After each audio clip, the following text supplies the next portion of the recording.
Hey everybody, it's Virginia Schmidt from Divinity Ranch. Hello soul family and community, I'm so glad you're here with me.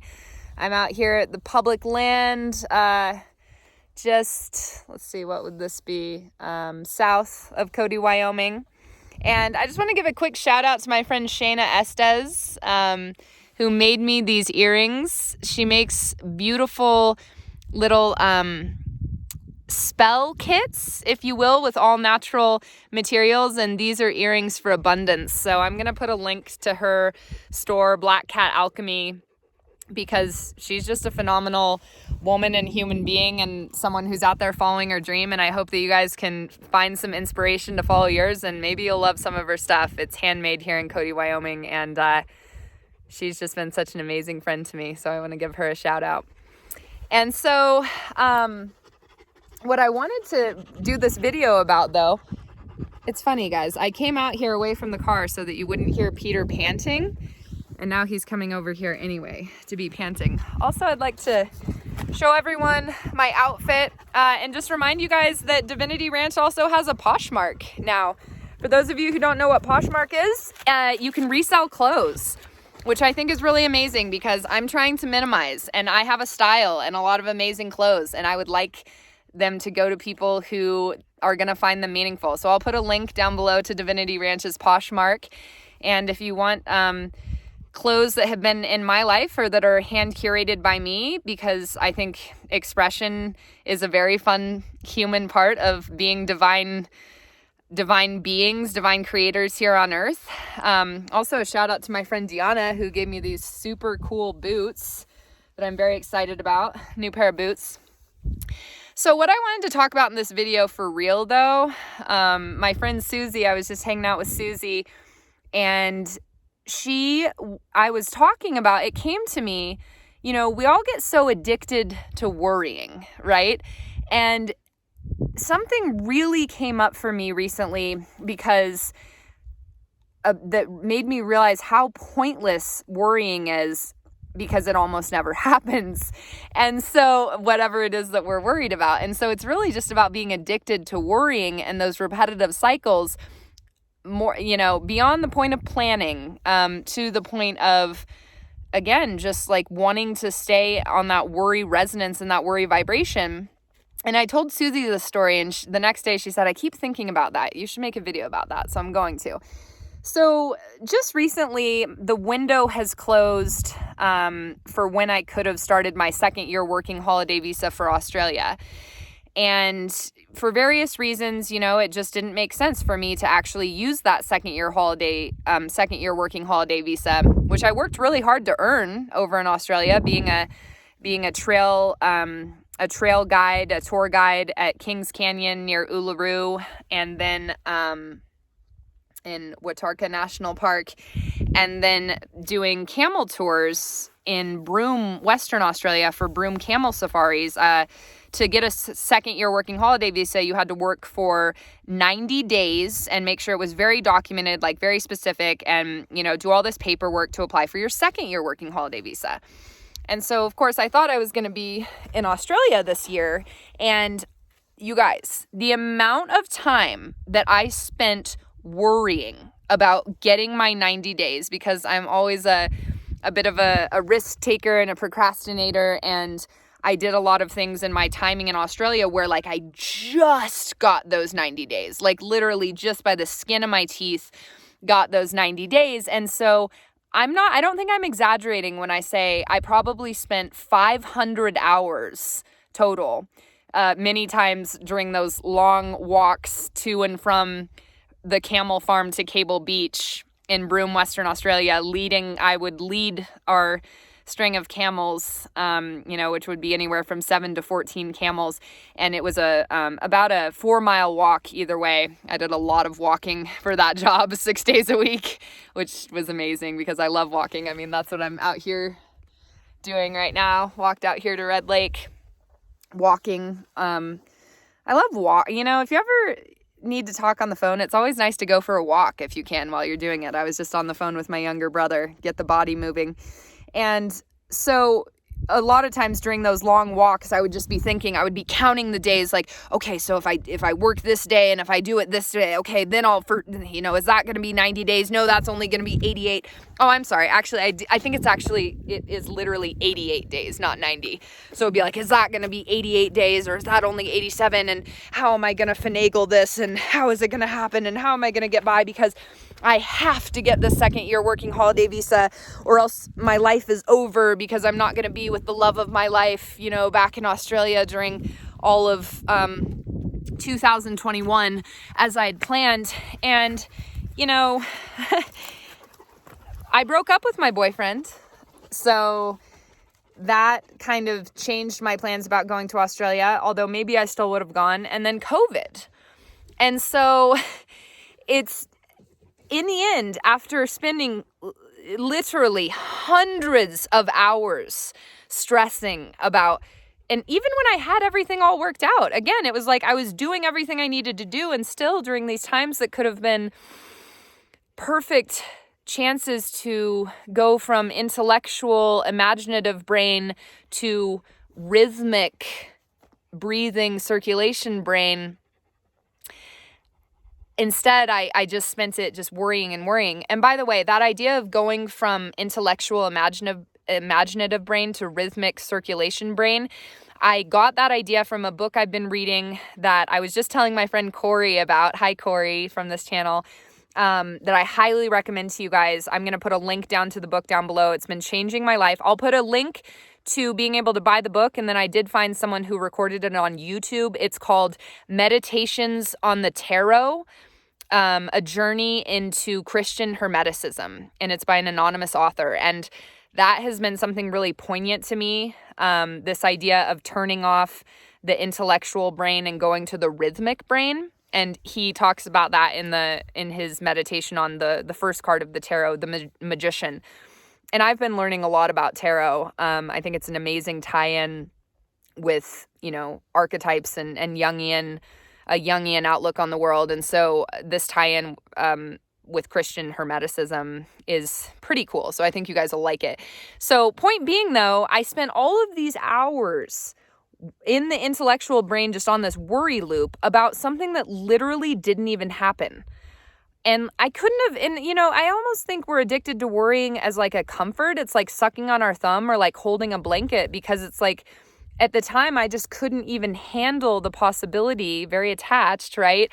I couldn't even handle the possibility that, maybe you're not even going to go to Australia in 2021. And maybe you're going to be away, and maybe you're going to break up with your boyfriend. And maybe you guys will be away from each other for a long time. Maybe you'll get back together, maybe you won't.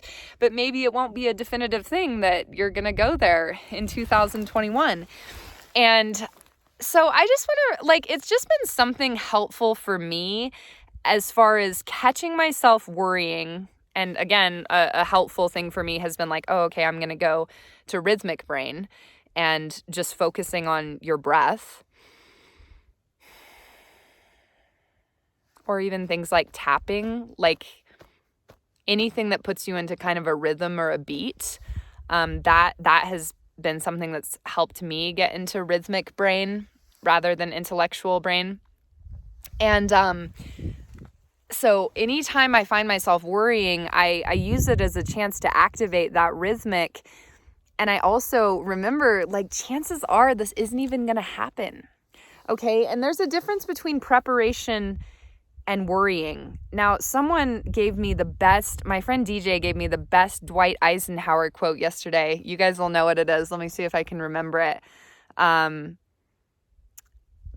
the essence of it is that every plan ends up getting ruined, and yet it's still vital. Okay. And we know this as far as, so planning is not pointless. Although things never go the way we thought. Planning is vital. It's not pointless, but things never go the way. I'll put the quote, the real Dwight D Eisenhower quote, down below. Planning is vital, and things never go as planned. That paradox is absolutely true. And we all know the value of, a big part of planning is just, as Neville Goddard would say, preparing yourself for what's to come, manifesting your own reality. So planning is vital, and things never happen the way that we think that they will. And I've found this on every adventure I've ever gone on.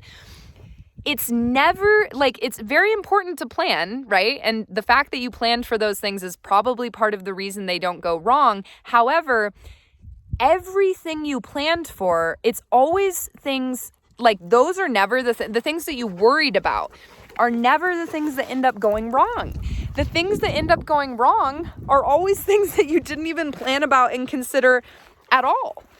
Just an example, during mine and my best friends, and Peter came with us, 200-mile hike across Wyoming, and I will put a link down in the About section to the PBS documentary on that. Wyoming PBS did an episode on that for those of you who haven't seen it, on my 200-mile journey across Wyoming's gnarliest wilderness in 2017. We planned for a lot of things. And two of the most difficult things that ended up happening, in retrospect, kind of dumb that we didn't plan for the second one. But hey, the point is, the things that ended up being problems were not things that we even worried about. We were very worried about, things like grizzly bears, which we never saw one. We saw lots of scat and lots of tracks, never saw one. We weren't worried about snow, which ended up being one of the biggest challenges of our whole trip. And we were not, I hope this is not going to be too windy. And we were not worried about our water filter, because we thought we had a great water filter, and that ended up being one of the banes of our existence on that trip. So what I'm saying is, planning is important. Imagining and manifesting is important. You can feel the difference in energy between planning and worrying, right, guys? And so remember, when you find yourself worrying, first of all, whatever you're worrying about, 99% chance, that's not even going to happen. Unexpected things are going to happen. There are going to be challenges, and it's probably not going to be because what am I worrying about now? Whereas I thought what I would be worrying about was getting to Australia and all these things. It's instead it's getting ready for my van life in the United States, and all of these sorts of things. So it's just and I'd love to hear you guys' comments, and just if something comes to you of oh my gosh, I spent hours and hours and hours obsessively worrying about this, or even just, however much time, and then it never even happened. And then this other thing that I never even worried about at all, this actually did happen. I think part of that too is let's keep our bandwidth free, right? And that also is related to being in that place of presence, that rhythmic brain place where we're basically resting our mind, which is a problem-solving tool.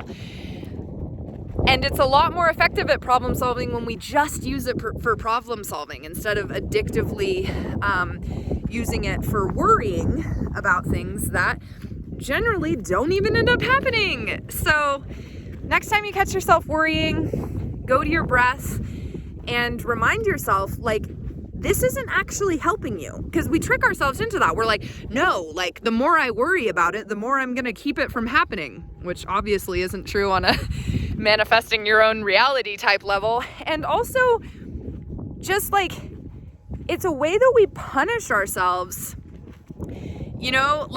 I have to be worrying about this. If I'm not worrying about it, I'm not a responsible person. Oh, there's a plane up overhead. I don't know if you can see it. That's kind of cool. When in fact, I think the most responsible thing that we can do is, again, to go to that rhythmic place of presence and breath and resting our mind, which is a problem-solving tool, rather than wasting all this very useful, intellectual, imaginative mind energy on worrying, so that we're so super burnt out on worrying. And then when a real problem does come along, we're I already used all my energy on worrying about something that never even happened.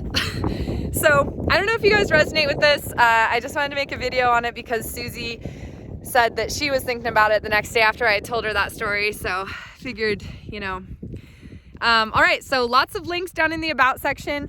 guys, please comment. And if you like this video, please like it, because I don't know, likes are cool and it helps show people if you did actually get value from this video that maybe they will too. If you didn't get value from this video, don't like it. All right, I love you guys. Lots of love from me and Peter. Roslyn is with friends right now, so it's just me and Peter out here, which is kind of a nice change of pace just for fun. And yeah, I'm hoping to leave for my trip on April 15th. So my date has been pushed back some. Stay tuned for that. I'll see you guys soon. I love you lots. Thanks for being here. Mwah. Don't worry. Be happy.